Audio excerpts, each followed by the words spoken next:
Hello, Hank. After watching your video on Benghazi, I wanted to cheer because the problem of finding nonpartisan media has been on my mind ever since the last midterm election.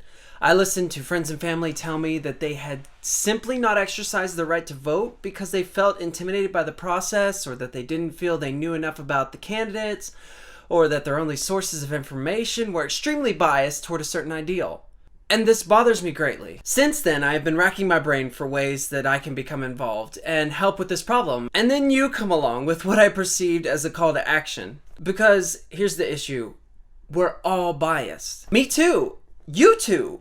Yes, you. And after realizing this, we tend to give up, because if we're all biased, no matter how hard we try, what's the point in looking for something that can't exist? But I say there is hope, and that hope lies in the basis of our bias. If you got up this morning, you inevitably have a bias toward living another day. If you took a shower or brushed your teeth, you have a bias toward being clean or keeping your friends. If you go to someone you respect and ask them their opinion on something, you tend to be biased toward what they have to say. We're all biased, but that doesn't mean it's a bad thing. It just is. My name is Micah Herrera, and I admit it. I am 100% biased, and I have learned to point that bias toward the truth. As Frank Herbert so eloquently wrote in Dune, my father once told me that respect for truth comes close to being the basis for all morality. Something cannot emerge from nothing, he said. This is profound thinking if you understand how unstable the truth can be. I want truth. Even if it costs me all of my comfort and security, or even my current beliefs that I have built my life upon, which is terrifying. I don't care. I'm okay with having been 100% wrong. I just want the truth. Because I don't want to live in a lie. I want to live in as much of the truth as can be managed by our limited knowledge. I even live by the philosophy of welcoming you to prove me wrong. I want you to, because if you can prove me wrong, then that means less self-deception and more progress toward my goal. And this leads to the fact that pursuing truth means we have to let go of our fear of the unknown, because inevitably the pursuit of truth only raises more questions than answers. And you don't have to like that fact, but it sure helps if you do. I mean, I don't conquer all of my fears in the meaning that I'm never afraid. As Norman's ghost grandmother says, it's okay to be afraid, as long as you don't let it change who you are. Even so, I have always had an appreciation and love for the unknown and the unanswered questions, much like Einstein, who said, "The most beautiful thing we can experience is the mysterious. It is the source of all true art and science. He to whom the emotion is a stranger, who can no longer pause to wonder and stand wrapped in awe, is as good as dead. His eyes are closed." We must become close friends with the unknown to successfully pursue truth, because when we realize the scale of our provable knowledge, it is infinitely minuscule in comparison to what we do not know. And listen, it is fully your right to live your life based on falsehoods, unexamined truths, or taking matters of faith and belief as empirical fact. But we should at least be able to call it what it is. And if I do my job right, you will leave here with, as I mentioned, more questions than answers. And I think that's a good thing. It is okay to not know the answer. It means you're widening your perspective. Because, as you know, Hank, only a Sith deals in absolutes. And I guess my point is that with all of the unknown, we could use more of a keenness of mental perception and understanding, a heightened perspective. Wonder if we have a word for that.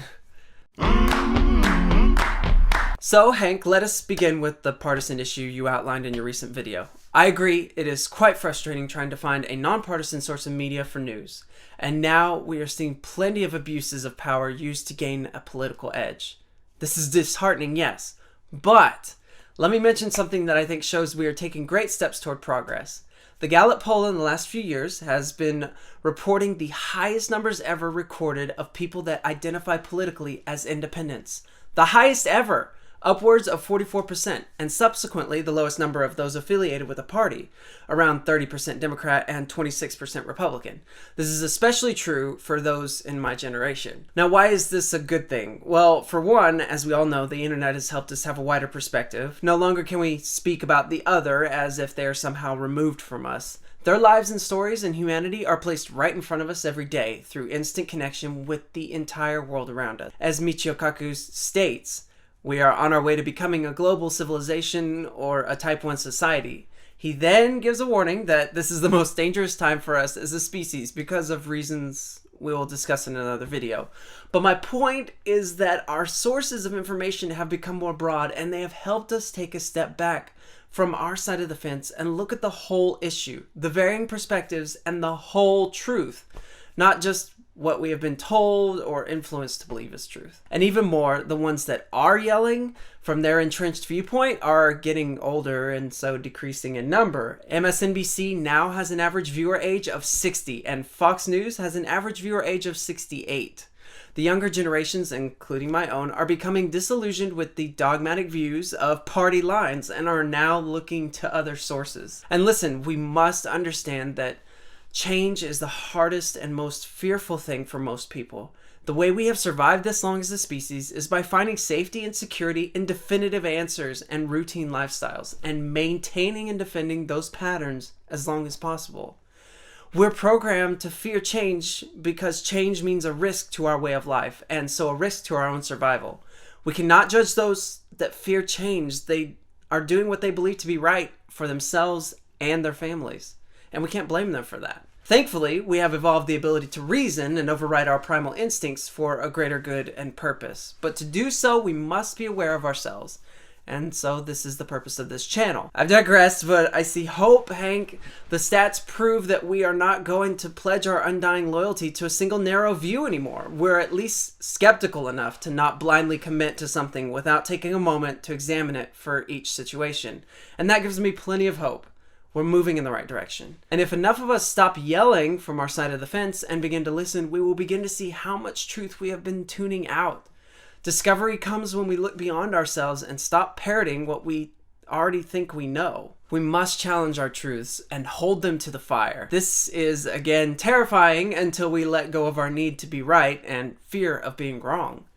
It's like ignoring a hurt leg because we don't want to face the reality that it might be broken.